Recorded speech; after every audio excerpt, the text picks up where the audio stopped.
Today I'm with Nassim, a French entrepreneur. Welcome to Dubai, Nassim. Thank you. For those who don't know me, my name is Agathe. I've been living in Dubai for 12 years and I've been investing for 10 years. Since 2019, I have been the founder of the Dubai agency and I support French entrepreneurs and investors in their real estate investment journey in Dubai. Nassim, so what are you doing here? I've been in Dubai for a week. I'm launching UMDB in Dubai. So I'm out in the field, scouting the area, analyzing the best sectors and building the best partnerships. Okay, and UMDB, can you explain to me in 5 minutes what it is? The Union of Property Traders, we've Uberized the property trading model. We've created an organization that allows anyone to do property trading deals without being held back by finances. As long as there are people who are hungry for success and eager to get started, we're here to support and finance them. That's great because the property trading business is generally reserved for people who already have capital. Unfortunately, in France, it's a bit of a system that perpetuates the elite. Exactly. So now if you have ideas and you're ready to go for it? Exactly. The goal was really to Uberize the model, to give everyone access, to give them access to knowledge and also to funding so they're not dependent on banks. I see it all the time. There are talented people who are held back because they don't have resources or access to banks. And we're here to address all those issues. Yes, especially since it's a vicious cycle. If you haven't had the time to accomplish things, you don't have a track record. And as a result, no one wants to finance you, no one wants to help you, and so on. So I imagine that once you help someone get started, people go on to do more and more deals. The thing is, you have to understand that to do a merchant operation, they're going to ask you for experience, they're going to ask for a track record, and they're also going to require funds, an obligatory down payment. A guarantee. Exactly, a guarantee, usually between 20 and 30%. Yet with our model today, since we finance the entire amount, the property dealer has no limits, not even mental limits, like thinking, I only have 300,000 euros, so I can only look for houses or apartments of a certain size. No, there are absolutely no more limits. And you also realize something, when you have no more limits, you can achieve great things, you can go after big opportunities, you can take on projects of 10,000, 15,000, even 20,000 square meters. So in Dubai, I guess you didn't just come here for a vacation. Are you planning to stay? Are you going to be between the two? The goal is really to keep moving. I have a staff member who will stay full-time in Dubai to manage things there. And as for me, I'll be going back and forth since I'm always on the move between France, the Emirates, Switzerland, Belgium and Canada. So I move around and... I move around? Ah, yeah, I see. So you're really going to be on the move. Exactly. You're going to live out of your suitcase. Exactly. That's really the goal, so to close as many deals as possible for the organization, for UMDB. So we can really be everywhere. Okay, that's great. And so what you're aiming for in Dubai is the same big villas? Because in Dubai, you don't do buildings. In France, you can do apartment buildings and similar things. Here, it's more complicated. The buildings are for big players. Not the same thing at all. Especially in new developments, things move so fast. So we have several strategies. One strategy is in new developments, finding products as they come out and reselling quickly. Another strategy is with older properties, and that's where we're really going to put all our energy. That's your expertise and what you know how to do. That's about finding old houses with large lots in old communities and bringing in our expertise, our vision, dividing, splitting, selling. We can take a house on a lot, tear down the house, split the lot in two and sell the land.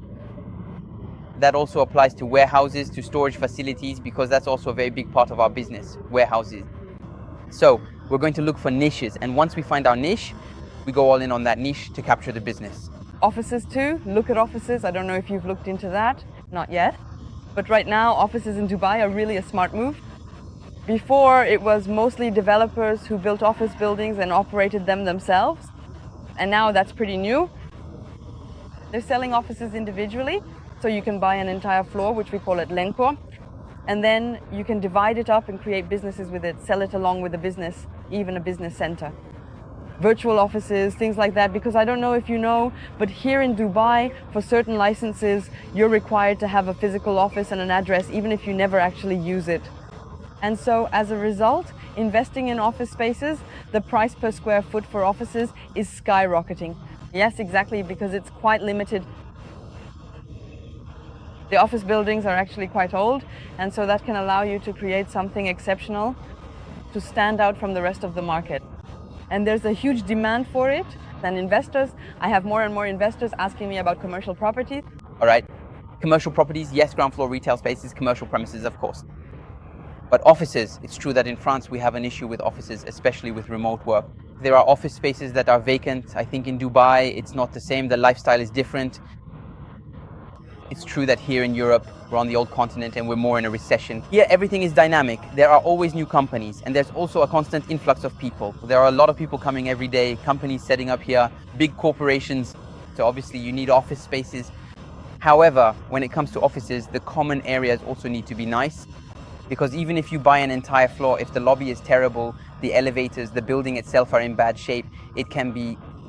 It's good that you mentioned the elevators, because since these are really tall skyscrapers, that's actually the first thing we look at.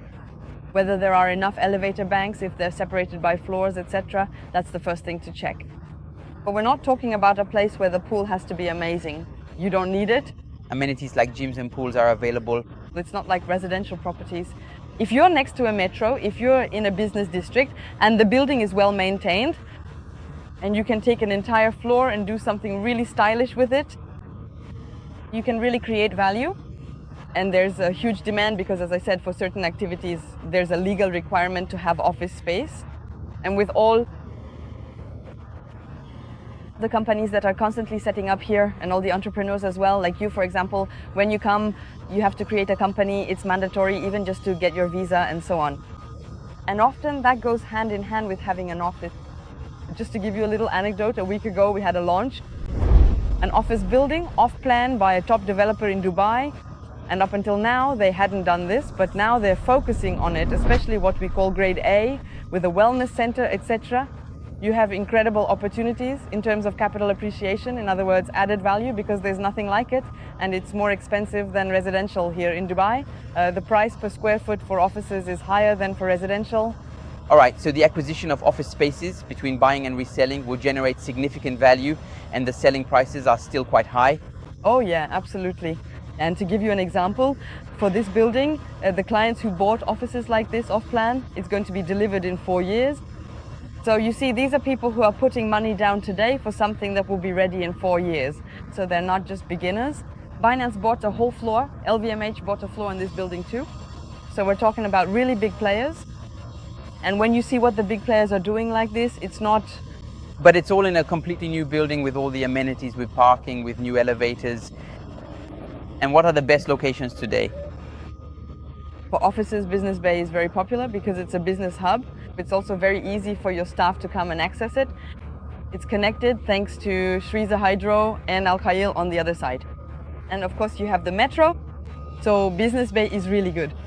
Then sometimes, depending on your activities, the industry you work in, as your company grows, you face certain constraints. For example, if you're a financial institution, that's going to be DIFC. Everything related to commodities, etc., is more in JLT. So really, it depends.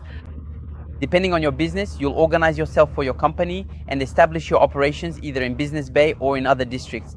And of course, the price won't be the same either. You know that you could potentially rent your office floor to Barclays Bank, for example. Your rent, in short, the potential is huge. But as a result, it's also going to be much more expensive per square foot. The IFC is more expensive than Business Bay, which is more expensive than JLT. So location, even for offices, it's all about location, location, location.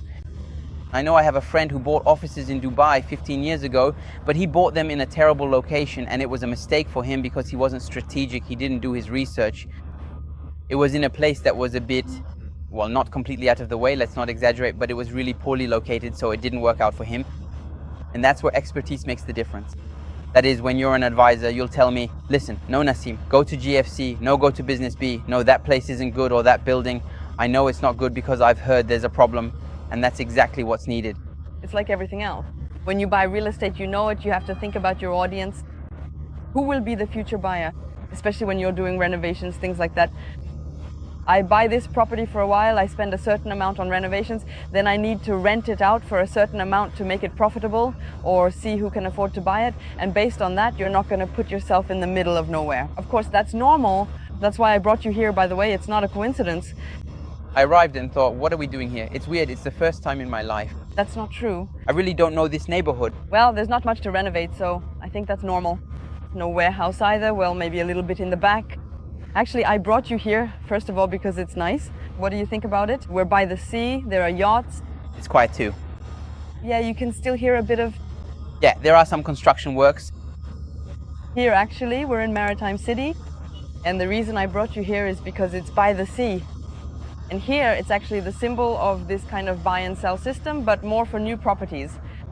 So you were telling me that it's not really something you do much in France, but here it might interest you eventually. So I wanted to show you a bit It's not the past yet because it's still under development. The present is over there with the construction, and even further over there is the future. Why? Because actually that neighborhood over on the left is called Minarachid. It's a development by Emart. It's Pretty. You see, I think it looks a bit like City Walk. They're buildings that aren't very tall, right by the sea like this. Over there is the marina, and there's going to be a whole little promenade with small cafes and restaurants. It's going to be really cool. But just to give you an idea, when it was sold about 3 or 4 years ago, I'd say nobody wanted it. Kind of like you, it was completely random. People were saying, I don't get it. What are they doing there, Ima? We're in an industrial area. It's an industrial port. We're next to Dara. It didn't really make much sense. And so those were things that were sold really cheap. And now we're seeing the first deliveries that arrived in September. And we've made 40% without doing anything. What was the initial price at Swafit? An apartment, 1 bedroom, which was about 80 square meters, was priced at 350,000 euros. All right. About 400,000 dirhams. For Emart quality, that's not expensive. Yes, for Emart quality. Yes. And above all, we know that when you invest in Emart, you generally get the best locations. They don't just build a building, they actually build a city within the city, an entire neighborhood. So as a result, even if it's never super luxurious or extremely impressive in terms of amenities, it's still always a safe product. High quality master development, always with shops on the ground floor, quality throughout. Everyone likes it. People are always customers of Emart, whether it's for renting or reselling. The capital gain is always good. We know that very well. It means they do well. Exactly, but only if you choose to invest off-plan at a time when the neighborhood really does not actually exist yet. It's a bet on the future. Exactly. Today, if you go to Emart, you buy something in downtown that's ready and already 5 to 6 years old, you're not going to get crazy capital appreciation because the neighborhood is already very mature and the buildings are a bit old. They're kind of seen as outdated. But on the other hand, if you got in back then in Creek Harbour, today you're cashing in. If you got in... I invested in Creek Harbour when there was just the sales office. Yes, nothing else. There were no towers. There was absolutely nothing. There was just the sales office. And there must have been a little food truck, an open-air cinema. We would sit down, there was a breeze, but we were looking at the skyline. You would imagine this new neighborhood now. When you go there, it's extraordinary, really very beautiful. Neighborhood. It's a city. At that time, I bought Creek Harbour in 2017. And I didn't even tell anyone, not even my close circle. Because I know people would have called me crazy. There was nothing there. And you weren't even by the seaside. You were a bit inland and all that. It was completely...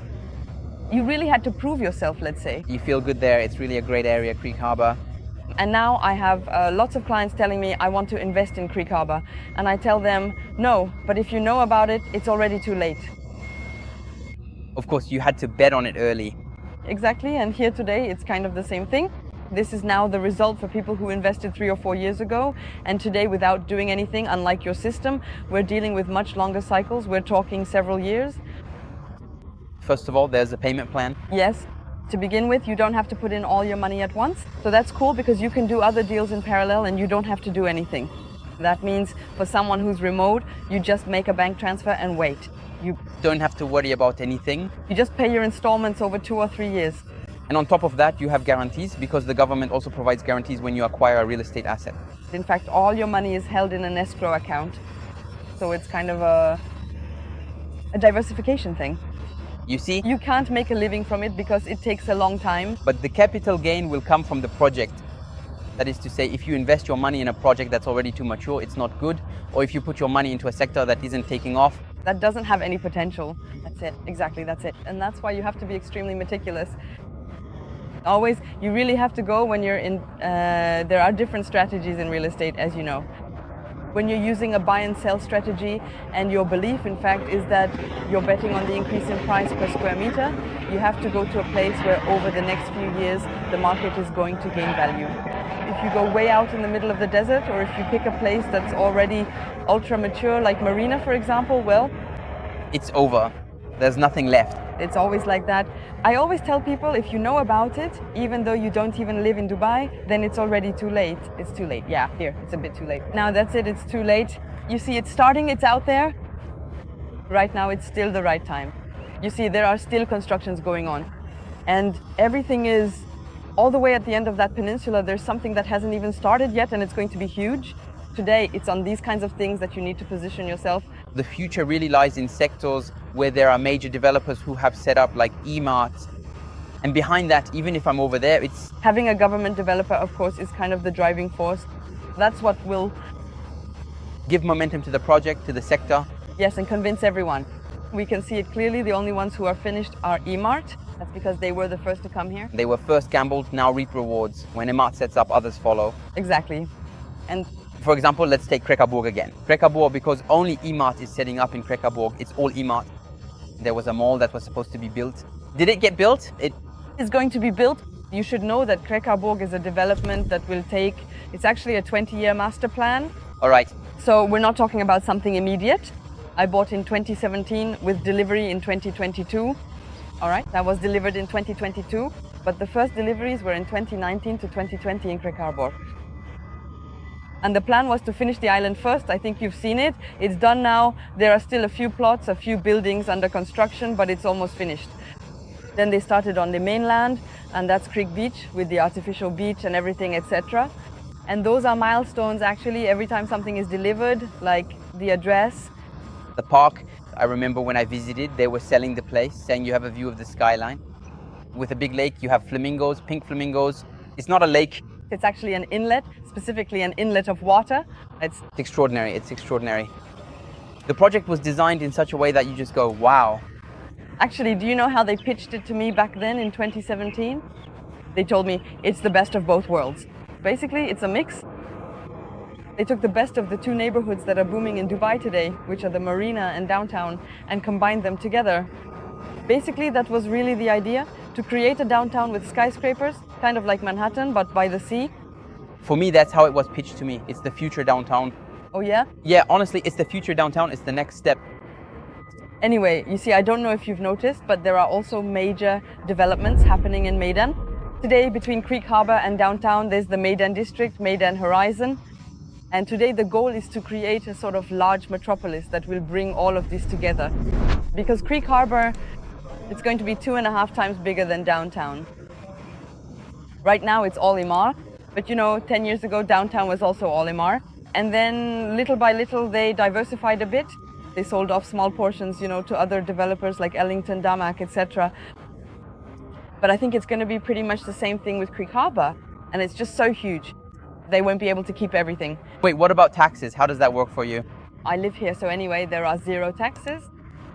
But then, you know, when we talk about taxes, like rental taxes, for example, or real estate taxes, you have to take everything into account.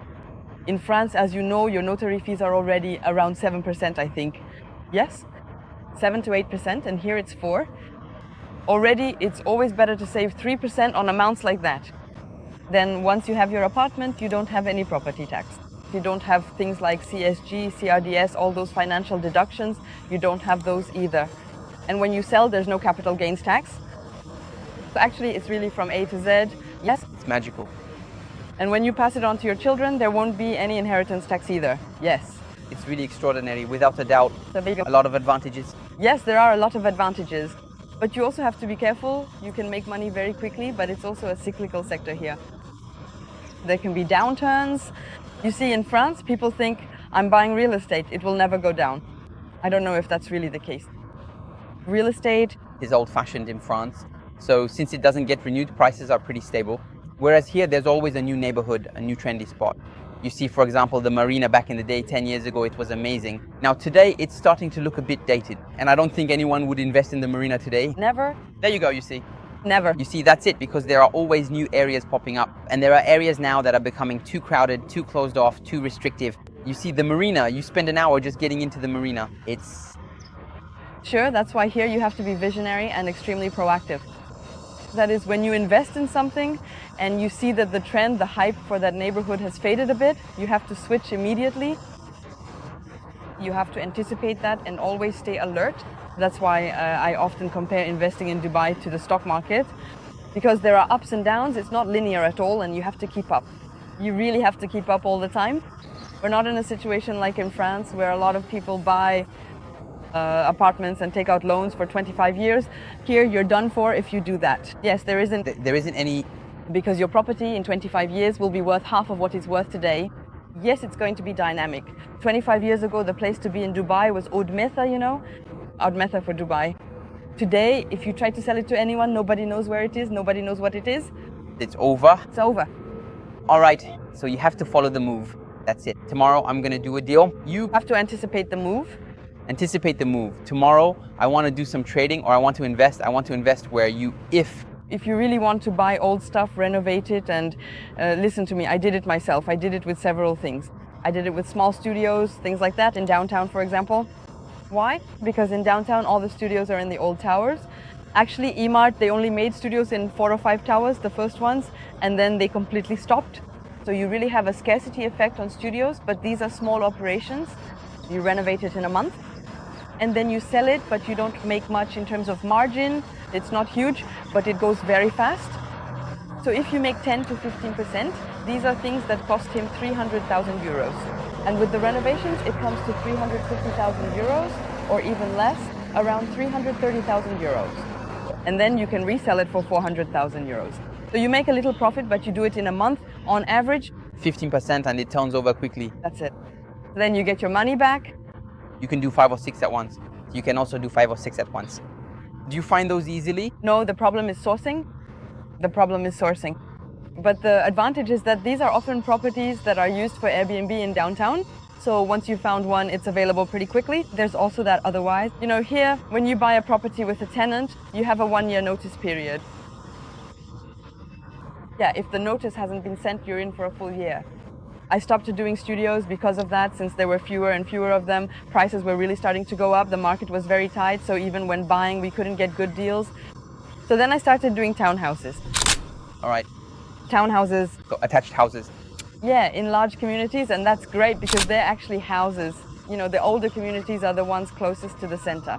Yes, I think you might know which ones I'm talking about. Springs, meadows, etc. Arabian ranches. The new ones are much further out towards the desert. They are near Global Village. Yes, Dubai Land, etc. So actually families want to be close to the center, so they're not too far from the beach, not too far from everything that's going on. But those houses are 25 years old. So not only are they completely worn out, but they're also styled like 25 years ago. So there are a million little rooms. So you have to tear everything down, you have to demolish everything, etc. That's what I did. What about you? You'll be able to take on big projects, things like on the Palm. I don't have the means and I didn't have the ability, but maybe we could do something together. So I didn't have the financial means to get into projects worth 100 million dirhams. But then why not? That's where you make the most money. And have you seen any dealers? Have you met any dealers who made really good profits in Dubai? Yes, I've met dealers who did that with villas in Barari. Anyway, there's no secret. When you want to make money, your audience, and we were talking about audience earlier, needs to be one that's not sensitive to price. If you know you can do something exceptional, like with warehouses and so on, personally, I don't know anything about that. That's a different market. That's your area of expertise. But on the other hand, when it comes to residential properties, if you want to make a lot of money, you buy a high quality property, you build extensions in a highly sought after neighborhood, and you make the house absolutely stunning. And the person who will buy from you will be someone with significant means. And they won't be sensitive to the price at all. They won't care about a few million more or less. And Al-Bahari, is it mostly Westerners who come to settle there? Not necessarily. There are wealthy people, but there are Westerners, people from the Arabian Peninsula, as well as Iranians and Indians. The main advantage of this community is that it's very green, right? It's very green, it's very exclusive, it's very calm, it's a bit outside the hustle and bustle of Dubai, so you don't have to deal with traffic jams to get there. And yes, it's old, it's an old community. It's an old community, it was already there when I arrived. I think it's something that's about 15 years old. You do luxury, but not ultra luxury. You're not going to build mega mansions. You're not going to build houses worth 400 million dirhams there. But there is a very big market. A house for 50, 60 million dirhams, a renovated house, that's over there. That's about what it's worth. Yes, roughly. You also have Emirates Hills. I know people who have done great deals in Emirates Hills. There, it's much more expensive. If you have a view of the golf course, depending on your sector, over there it's also divided by sector. The size of the house, if you have a house of 1,500 or 2,000 square meters with a view of the golf course, that's nothing like a... On the other hand, the advantage is that you have large plots of land, so you can build nice extensions. The downside of townhouses is that you're limited when it comes to extensions. You can't really add on. Well, you can, but only under the upper balcony and so on. So you can't exactly double the size of the house either. It limits you. If the developer agrees, because you have to ask the developer for permission and pay for the extra square footage you create, it can get expensive. And that wasn't the case before. Back in the day when I did it in Springs, you just paid for a knock and it was just the price of the knock, which was a few thousand dirhams. And then, as everyone started doing it, they thought, wait, it's not right that everyone is making money when it's our community. So, indeed, they started charging per square foot that you extend. And at that point, it was much more expensive. We were talking about 100,000 dirhams for the extension. But honestly, it didn't really affect the merchants because it was something that was just passed on to the sale price and buyers had no choice but to pay. Given the price per square meter, you can go for it. Spring, what's the current selling price for the small townhouses, for example? It depends because you have townhouses with 2 bedrooms, 3 bedrooms, 4 bedrooms, and likewise you'll have the ones that are in the middle. We're around 3 million dirhams. All right, so that's already quite a sum, meaning a very small house sandwiched between 2 others. No, I'm talking more about a corner unit? Yes, what we call the Type E, the 4E, that's it, we're around 3 million dirhams. Then it depends if you have a park view, if you're back to back, or if you have a lake view as well, which is possible with the 2-bedroom units. So really, it's hard to give a price because it depends. There are huge differences. But for 100,000 euros, you get nothing. It's 700, 800, even €1 million for a really small house. It's really crazy. It's true, you think in France for the same price, you could have something extraordinary. Plus the plots are small, the land is tiny, you're in a community. But people here, that's just the local lifestyle, really. People love it, they're looking for these kinds of communities.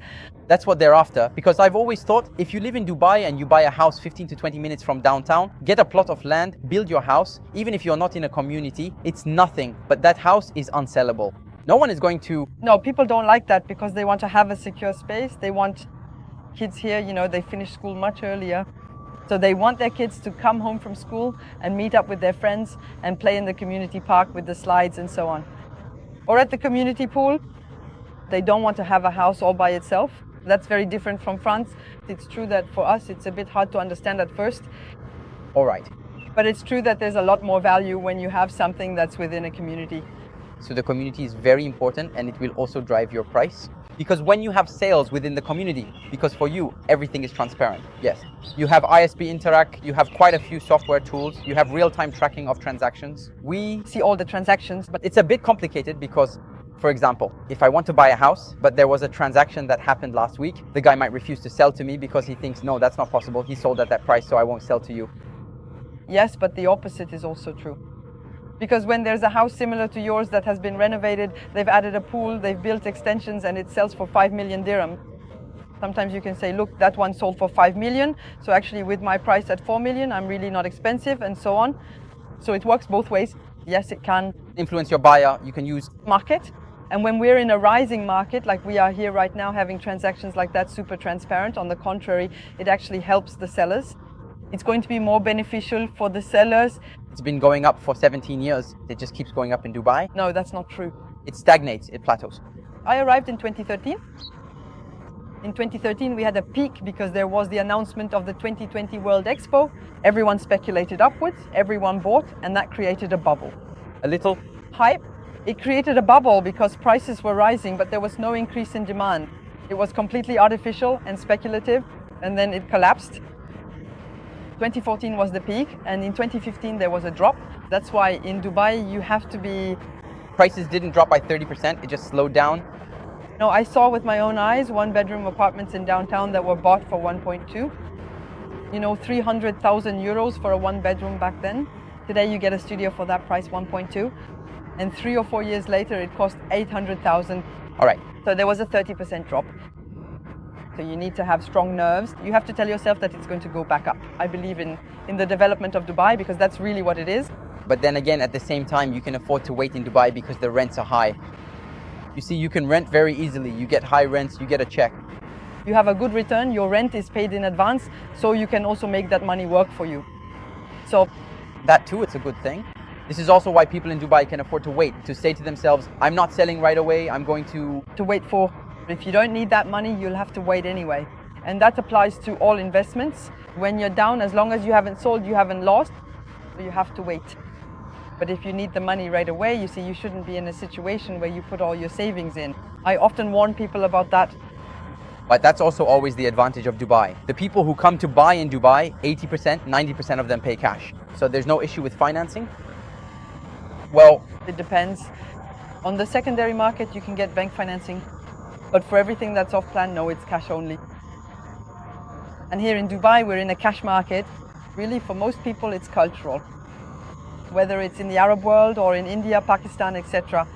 The big investors here in Dubai, it's not us, the French. No. It's more likely to be Indians, Pakistanis. Indians, Pakistanis, Saudis, etc. And yes, it's a cash culture. So you show up and you pay, it's extraordinary. It's extraordinary because it's not like you sell and maybe the financing goes through, maybe it doesn't, and you're always left hanging. That's why projects are sold within a few hours. Actually, it's because people come and they have money available. It's not like I picture in France the off-plan sales where you have a little construction trailer. It's just a placeholder. You've got a guy there for a year trying to sell 30 apartments. No, here we sell 400 apartments sometimes in just 15 minutes. Why is that? Because from a marketing perspective, you're really strong. I'm not even going to talk about the sales side of things because there are so many. When you have a launch, you can have 2,000 people at the event. It's madness. I'm not going to talk about the sales side, but from a marketing standpoint, it's just what they see is that the developer always has a huge marketing budget and they'll put on bring in a celebrity. They'll bring in a star, a grand opening. They'll have Beyonce sing in front of the thing. Now we have a launch coming up in a few weeks. We got the invitation yesterday for the launch of a townhouse community. We've got Aecon coming. It's crazy. Imagine a development in the suburb of Lille or something like that. Exactly, it's nothing like that. There was a property I was really interested in and I didn't go for it. Now I regret it, but it's nothing. You have to move forward. You have to move forward. There are other opportunities. It's the Royal Atlantis. No kidding. The luxurious Royal Atlantis. Listen, there's a new one coming up on Palm Jebel Ali. You can get closer to that. No, but it's nothing like it. It's nothing like it. This is extraordinary. You missed Palm Jumeirah to look to the future. Yes. But the Royal Atlantis is truly magnificent. Yes, and it's unique. It's unique. Because today, there are 3 Atlantis hotels in the world. There's one in the Bahamas, there are 2 in Dubai, and soon there will be one on Palm Jebel Ali. So you're also buying into something that has a global standing. And there you go, there are 3 in the world. I wouldn't say I'm ashamed, but when I look at the Royal Atlantis now, I ask myself, what was I thinking not to get in? Especially since I could have bought an apartment there. And the capital appreciation is huge. We're not talking about 30 or 50%. Yeah, we are talking about doubling 2.5 times. Bluewaters as well, you're looking at 2 or 3 times your money. And Bluewaters, you see, for example, I was there when it launched and I didn't see it coming because I thought it's far away. There's only one road to Bluewaters, which is a bit odd. Yeah, and I thought to myself, it's far, it's out of the way. Even Marina is starting to feel out of the way now because downtown DFC and City Walk are on the rise. And I was thinking, who's going to live out there? Like you said, there's only one road, so there are going to be traffic problems. It's far, and behind it you've got the Gable Alley factories, the whole industrial area. And it tripled in value, you see. So for me, it's not a big deal. Like you said, you have to move forward. You can't have regrets. But now we have to look to the future, and here we're in exactly the same situation. On the other hand, we're closer to Dintan. We're in a bigger complex, but it's the same situation. We're by the sea, top developer, master community. And then it depends on what you're looking for. Some people will go for projects at the mine in Rashid, while others might look for something more exclusive, more luxurious. You see, there are also things that are... It also depends on what your strategy is. Do you want to keep it for 10 years and get a return on investment? You blow me away. There are some exceptional opportunities. These are products, and I feel like actually the higher you go in luxury in Dubai, the more certain you are to make a lot of money. Yes. The more you move up in luxury, absolutely. And today, that's what I'm looking for. When I'm looking for something for myself, I really only look in exclusive neighborhoods, in very niche places, extremely niche, extremely niche. Nestled. And even within a niche area like this, you have to go looking for the tower that is exclusive. The tower, the floor. The view, the corner, everything, down to the finest detail. But you know why? It's because in terms of migration, actually, among the newcomers arriving in Dubai, I'm not sure if you've seen this chart showing the countries that lost the most millionaires in 2024 and those that gained the most millionaires in 2024. And so the countries losing all their millionaires are in Europe, with the UK at number 1, followed by France, Germany, Italy, and so on. And the ones gaining all these millionaires are actually the UAE. They're all coming here. So naturally, when you come here and you have the means, having often left your family and friends behind, starting over from scratch, you want to treat yourself. You're not going to go live in a low-end neighborhood. So these people, they want something exclusive, as you said. They want units with stunning views, ocean views. They want amenities they won't find anywhere else. And these people, generally, they want everything right away. And that's why these people aren't going to buy off plan. But on the other hand, when your project is delivered, they're willing to pay top dollar. And that's exactly where you make your money. Because there's no limit and the guy is ready to... He's in a hurry, he's not used to waiting. This type of clientele, they're not exactly the most patient people. So as a result, they want their thing right away and they'll say, I'm here now. And what's surprising is, for example, you go to visit an apartment, I don't know, worth 2 or 3 million euros, you make a full price offer and they can still turn down your offer in Dubai. Yes, because you have people who outbid each other. Even with a cash payment, your offer can be refused, and that's what's crazy. Yeah, people are like, what's going on? Because buyers, they want something and they don't look at DXP Interact. There's no... Yes, of course. They don't do the little market study that you and I would do. They see the property, they fall in love with it, and they outbid another agent. Agents will bring in several clients, that's normal. You're not going to put all your eggs in one basket. And then it comes down to whoever makes the most attractive offer. So, well... That's how it is. And have you ever done deals outside of agencies, for example? Since you have an agency, do you sometimes get deals through word of mouth? Because for me, that's my usual way. Almost all the deals or everything I've bought has always been through word of mouth. We go have a coffee, we talk with the gentleman. The gentleman will tell me, my sister is selling an apartment. I get the contact from them. That happens a lot. And people who bought and don't live in Dubai, so they don't have many contacts. And they want to sell. They don't know how. They're not going to walk into a real estate agency. They're not there. And then they don't know, sometimes they don't speak English, etc. So yes, they contact us and they want to sell. After that, we have very few distressed deals. People like you generally always tell me, yeah, I want a guy. Here, there are no inheritances, no divorces. Here? Everyone understands that it's going up. And even the guy who's in a hurry would rather wait. But even in inheritance, you don't have any fees, you see. You don't have any inheritance taxes to pay. You don't have any... But often with inheritances, that's when people are in a rush. Yeah, that's true. In France, they sell because they have to pay. So here... You don't have that situation. You don't get a steal because the person is desperate and you can score a great deal. It's a lot of emotional gut punches. It's that I'm going to meet someone, we'll connect, and then he'll sell me the product because he likes me and we get along well. And after that, I'll create that bond. And people often say that when you make a transaction, it's the price that matters.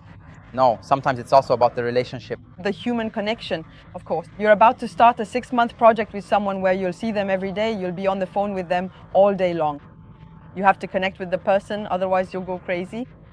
Absolutely. And then sales can also happen very quickly. It can happen in just a week. You don't need to wait 6 months to make a real estate purchase. That's the magic. Here, yes. Here, it can even be done in 20 minutes. That's what's magical. When you buy off plan, it's 20 minutes. When it's on the secondary market, it takes a little longer.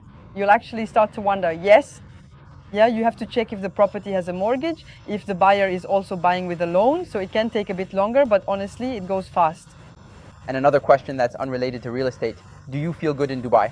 Oh yes, I could never live anywhere else. I can't see myself in any other place in the world. I didn't come here for a job opportunity. I didn't come here to avoid paying taxes.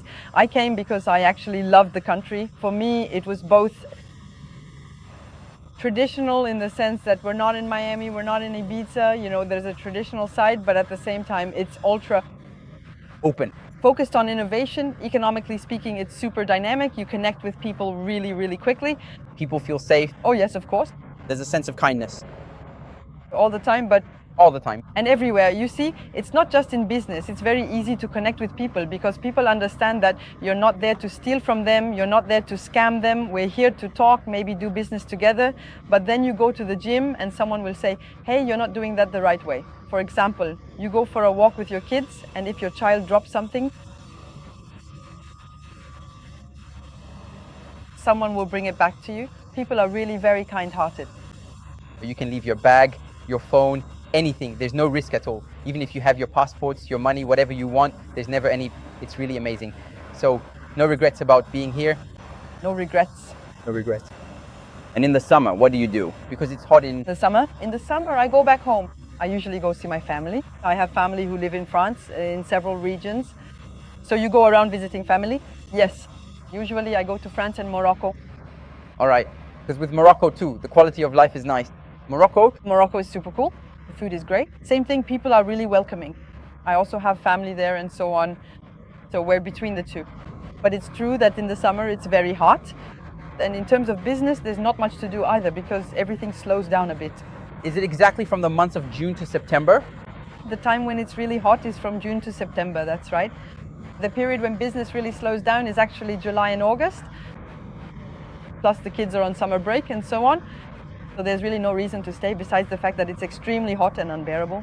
Besides, there are opportunities to pursue. I make my best deals in July and August. Oh yeah? Here in Dubai, everyone's gone back to France. But when everyone leaves, that's when I score good deals. I don't know if it's the same in Dubai. If there's no one around, you can also make mega deals because you don't have any competition. Yes, that's true. That works too. And during Ramadan as well. During Ramadan, yeah, it's quiet. During Ramadan, it's calm. People refocus a bit and all that. So as a result, during Ramadan, you can get some good deals. Yes. And nice during Ramadan. Yes, it's great. Yeah. Yes, it's great. Like I was saying, people refocus a bit on what's essential. They spend time with family. We talk business, but we're not really focused on it. It's a little pause in the year, you know. And what's amazing about Dubai too is that everything moves really fast. You make connections quickly. You meet someone, 5 minutes later, they're getting you a deal, connecting you with someone else. Everything happens so fast. And it feels like it's a business multiplier. Yes, for business, absolutely. But even for making connections, you asked me if I feel good here, even for building friendships, it happens quickly because we're all uprooted. We've all left our families and childhood friends in our home countries. So as a result, we all want to rebuild a circle of friends here. So even when it comes to friendships, things move fast, much faster than in France, where everyone stays in their own little... Well, you know, it is hard to connect in France. It's not the same thing. At least here, it's more genuine. And also here, you can have a Russian friend, another friend from Lebanon, another friend from India, and so on. That's what's beautiful. It's amazing. Everyone mixes together. There's really no issue about it. No origins, religions, whatever you want. Nobody cares. Not an issue at all. It's not an issue. It's shocking that it is an issue elsewhere. Once you see that it works. Often, I have clients who tell me that like it's crazy, but it works. And I say, no, what's crazy is that you are surprised that it works. It's clear. There's no politics here. Everything is focused on happiness, on Shark, the vision of Shark. Yes, we have a Ministry of Happiness, a Minister of Happiness. That's what's impressive. It's crazy. But actually, it's normal. Really? Yes, it's important. Then, you know, it's a concept. Dubai, you see, at the core, we're still in the middle of the desert trying to create value. You have to create attractiveness. To create attractiveness, people have to come and feel good. If today the price per square meter is going up, it's because the population is increasing. And if you want to attract people, you have to be a welcoming place where everyone feels good, where people feel safe, like you said. And if you have someone who's hesitating, for example, a woman with 2 children who wants to come to the Emirates but has serious doubts, what kind of advice would you give her? That would depend on what her doubts are about. It's clear that here, this is life. It's like always. For women, it's going to be about things like school, health, family, and safety. All of those important things. First of all, in terms of safety, there's no comparison. Especially as a woman, you know, you can come home at any hour and you'll never be bothered, harassed, and so on. So when it comes to safety, there's no comparison. Then, in terms of education and healthcare, both sectors are at a very high level, but you have to pay for them. Here, there are no public schools, only private schools.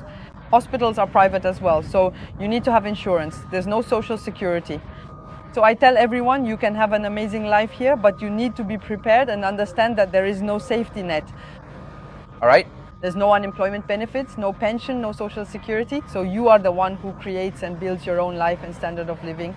So it can be paradise, but you can't come here earning minimum wage. But for someone dynamic who wants to make things happen, it might be a welcoming place. Of course, you will have opportunities. You can build the life you deserve, which isn't necessarily the case in Europe. I don't want to bash France. Yes, of course, to build the life you deserve. I really like that phrase, to build the life you deserve. You don't have any obstacles, no one is holding you back, you can go for it. Exactly. But after that, you have to work. It's the result of your own work. Here, no one is going to help you. They'll give you a hand, like you said. If you work and if you're honest, you can really succeed. But you have to work hard. We work on weekends. We work all the time, actually. Okay. It's actually different. I saw it yesterday. I was with an entrepreneur. He was still at the office with his wife at 11 p.m. His kids were being looked after by the nanny. And they were working. It's just non-stop hustling. So there you have it. It's not like that all the time. I think it's an exception. I don't think your friend is always working like that. But for us, we have things to take care of in the evening. We work with France, so there's also a time difference. People in France are usually available, same thing, after they've put their kids to bed at 8 p.m. and all that. So for us, it's 10 p.m. If they have a question, if they need to have a call, it's going to be at 10 p.m. It'll be on the weekend. Even when we're on vacation, we're working, but also we're self-employed. I think a French entrepreneur who's self-employed has the same experience too. We're not working 35-hour weeks, you know? And aren't French clients more difficult? Because I've already talked to some agents and it's the worst kind of clientele. They overthink things too much compared to other clients. An agent thinks for 20 seconds and that's it, they take it. Actually, for me, it doesn't really depend. We French people, as French, we're suspicious. And above all, people in general in France, I don't know if you'll disagree or agree with me, we already have very little financial education. That's true. And on top of that, we always want the cheapest, we want the lowest price, the best deal, etc. And as you were saying earlier, the opportunities in Dubai aren't about what's cheapest. They're about quality, about what's best, the best location, the best developer, the best unit. If you always want the cheapest option, you'll end up with a studio on the first floor, facing the street in the desert. And that's not how you're going to make, and often French people want the cheapest thing, etc. So that's generally a French mentality.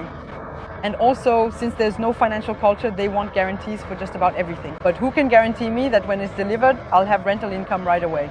No one. That's the whole concept of an investment. It's that you have decision-making factors and you make a decision based on your belief, which is the result of analyzing those factors. But there's no one signing in blood that you're going to, of course not.